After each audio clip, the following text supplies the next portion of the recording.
สวัสดีทุกคนด้วยนะครับกลับมาพบกันอีกเช่นเคยกับเรื่องราวในโลกวันพีซซึ่งเนื้อหาในวันนี้ก็จะเป็นเรื่องราวเกี่ยวกับอนิเมะวันพีซในตอนที่952โดยเริ่มตอนมาก็จะเป็นเรื่องราวที่เมืองเอบิสึที่คันจูโร่ในตอนนั้นก็ได้อาสานะว่าเขานั้นจะเป็นคนนำร่างของยาสึไปไว้ที่คูริและหลังจากนั้นคันจูโร่นั้นก็ได้ออกเดินทางไปพร้อมกับนามิแล้วก็แฟรงกี้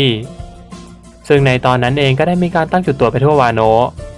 โรบินบุ๊กแล้วก็อุซบก็เลยทำการปรึกษากันนะว่าพวกเขานั้นจะวางแผนยังไงเพื่อจะให้ขึ้นเรือไปได้แล้วก็บทสรุปที่ได้นั่นคืออุซบแล้วก็โรบินนั้นก็ทำหน้าตาประหลาดโดยที่มีบุ๊กปลอมเป็นผีที่คอยสาปแช่งทุกคนยามที่เฝ้าตรงนั้นก็เลยเกิดโกรธขึ้นมาก็เลยรีบปล่อยพวกโรบินนั้นขึ้นเรือไปและหลังจากที่ขึ้นเรือนั้นก็ได้มีการบอกนะว่าโตโกะนั้นร้องไห้จนหลับไปอยู่ในเสื้อของบุ๊กซึ่งโรบินก็ได้บอกนะว่าส่งโตโกะมาเดี๋ยวฉันจัดการเองเพราะว่าบุ๊กร่างกายของนายมันไม่มีไออุ่นส่วนทางด้านคินเนมอนในตอนนั้นก็ได้เดินตามมาชุราโดจิไปและคินเนมอนก็ได้ถามนะว่านี่เรากำลังจะไปที่ไหนกันอาชุราโดจิก็เลยบอกนะว่าฉันมีบางอย่างที่จะให้นายดูนะและหลังจากที่เดินมาถึงคินเนมอนนั้นก็ต้องตกใจนะฮะเพราะว่าต่อหน้าเขานั้นมีเลือดอยู่เต็มไปหมดซึ่งอาชุราโดจินั้นก็ได้บอกนะว่าเพียงแค่เราซ่อมแซมมันนิดหน่อยก็สามารถใช้งานได้และค่าซื้อมันมาจากท่าเรือทุกประเทศที่ถูกไคโดทำลายมาทั้งหมดเพียงแค่นี้พวกเราก็จะมีเรือเพียงพอที่จะขนคนหลายพันคนไปที่เกาะนิกิชิมะได้และพวกคินเนมอนนั้นก็ได้บอกนะว่าคาดไม่ถึงเลยว่าอาชุราโดจินั้นจะทำแบบนี้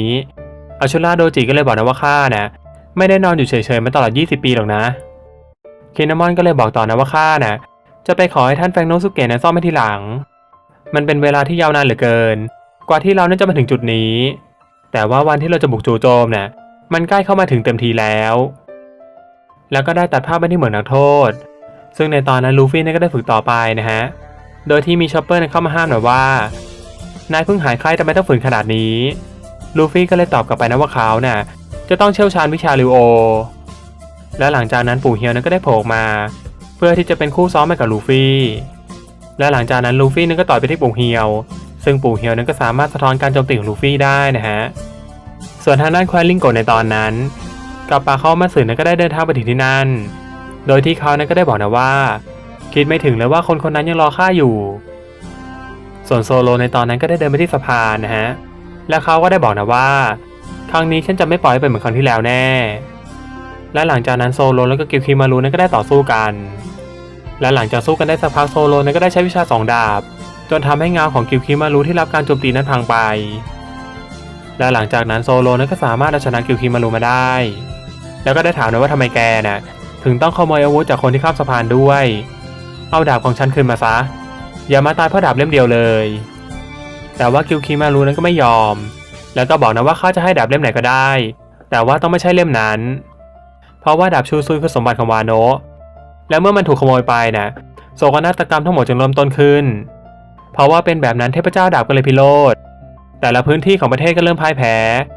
และสุดท้ายทั้งประเทศก็โดนยึดครองและในระหว่างที่2 คนนั้นต่อสู้กันอยู่นั้นจู่ๆกับปาคาวามัตสึก็ได้เข้ามาห้ามเอาไว้ซึ่งการปาดาบของคาวามัตสึโซโลนั้นก็สามารถป้องกันเอาไว้ได้ซึ่งเมื่อฮิโอรินได้เห็นคาวามัตสึเขานั้นก็ตกใจเป็นอย่างมากจนเผยเรียกชื่อออกมาคาวามัตสึก็เลยหันมาถามว่าทำไมเจ้าถึงรู้จักชื่อข้าส่วนทางด้านเกาะนิกาชิมะในตอนนั้นบิ๊กมัมที่ถูกจับอยู่ก็กำลังกินของกินอย่างอร่อยโดยที่มีควีนที่ต่อว่าคิงนะว่าทำงานได้ห่วยแตกชะมัดเจ้าบ้าคิงก็เลยบอกนะว่าแต่แกน่ะทำไมถึงพาบิ๊กมัมมาที่นี่แต่ว่าบิ๊กมัมก็ได้พูดสวนขึ้นมานะว่าคิงฉันจะลืมทุกอย่างที่แกทำกับฉันไม่สนใจจะมาเข้าร่วมกลุ่มฉันหรือไงในตอนนี้เราขาดแค่3 เผ่าพันธุ์เท่านั้นมันอาจจะลดน้อยและหายไปตามเวลาแต่ว่าแกยังคงมีชีวิตอยู่แต่ว่าคิงก็ได้บอกปฏิเสธไปนะฮะซึ่งหลังจากนั้นไคโดก็ได้เดินเข้ามาแล้วก็บอกนะว่าปล่อยเย่นั่นซะทำอะไรของพวกแกน่ะเธอมาจนได้สินะหลินและในตอนนั้นก็จะเป็นการเผชิญหน้ากันระหว่าง4 จักรพรรดิทั้ง2 คนและหลังจากที่บิ๊กมัมนั้นถูกปล่อยตัวเขานั้นก็ได้บอกนะว่าไม่ได้เจอกันมา10 ปีแล้วสินะไคโดก็เลยบอกนะว่าฉันบอกแล้วไงว่าถ้าเกิดว่าเธอมาน่ะฉันจะฆ่าเธอซะและหลังจากนั้นบิ๊กมัมกับไคโดก็ได้ทำการปะทะกันซึ่งจากความรุนแรงในการปะทะกันในครั้งนั้น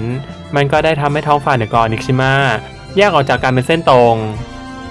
และนี่ก็จะเป็นเนื้อหาทั้งหมดของอนิเมะวันพีซในตอนที่ 952 และถ้าเกิดว่าใครชอบคลิปนี้ก็อย่าลืมกดไลค์ กดแชร์ กด Subscribe หรือว่าคอมเมนต์ไว้ใต้คลิปนี้ได้เลยเดี๋ยวผมจะไปอ่านอย่างแน่นอนสำหรับวันนี้ผมต้องขอตัวลาไปก่อนแล้วเจอกันใหม่คลิปหน้าครับสวัสดีครับ